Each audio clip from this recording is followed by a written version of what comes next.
We must begin with the events in Charlottesville, Virginia, where one person was killed and 19 injured after a car ploughed into protesters following a rally of white nationalists. It was truly a weekend of horrifying images. We saw Nazi flags and marchers carrying torches, tiki torches, by the way, because nothing says white nationalist quite like faux Polynesian kitsch.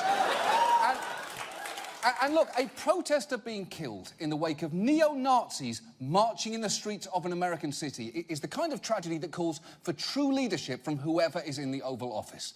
Unfortunately, the current occupant is this guy, and even after a few hours to think about it, the best he could do was squeeze in this response before a bill signing.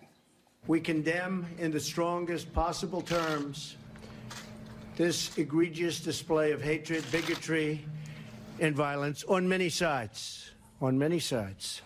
Wait, on many sides? This was a white nationalist rally. You have to call that out by name. There honestly aren't many instances in modern American politics where you can honestly think that guy really should have mentioned the Nazis, but this is emphatically one of them. It's like a reverse Godwin's law. If you fail to mention Nazism, you lose the argument. And having made a wild false equivalence between Nazis and people who oppose Nazis, Trump moved on to his favourite subject, himself. It's been going on for a long time in our country. Not Donald Trump, not Barack Obama. This has been going on for a long, long time. It seems Trump's first response to anything bad happening is always to immediately absolve himself of any personal responsibility. He's the kind of guy who starts eulogies at funerals saying, "Great guy, I didn't kill him, but he's a great guy and he's dead and I didn't do it."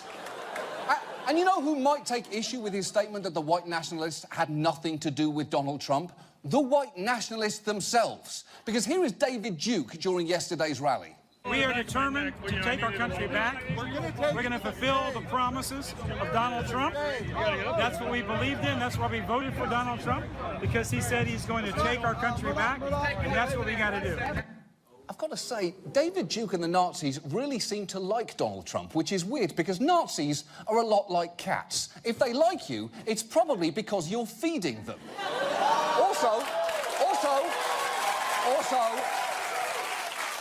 cats are like Nazis, but that's a whole different subject. And that kind of connection there is something that anyone in their right mind would want to immediately and repeatedly disavow. And it's not like Trump wasn't given the opportunity. Watch what happened at the end of his speech. Thank you, everyone.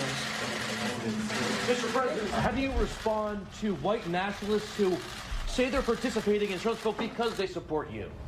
They'd like me to sign the bill here instead of outside, so I think we'll do that. Okay? Thank you.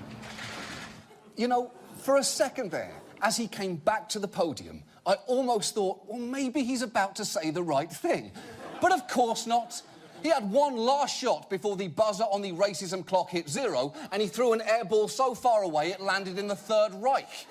And for the record, even after he signed the bill, he got another chance. Mr. President, do you want the support of these white nationalist groups who say they support you, Mr. President? Mr. President, have you denounced them strongly enough? A car plotting a group of people, would you call that terrorism, sir? So here is the problem.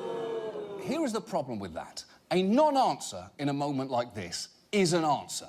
If you had asked me, have you ever been aroused by the fairies in Zelda, the Ocarina of Time? And I responded by slowly and silently walking away from you, you would know exactly what I was saying.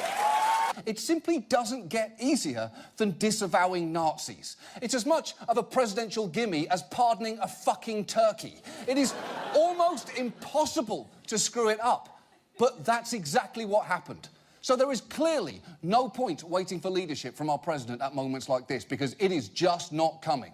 Which means we will have to look to one another, because incredibly, in a country where previous presidents have actually had to defeat Nazis, we now have one who cannot even be bothered to fucking condemn them.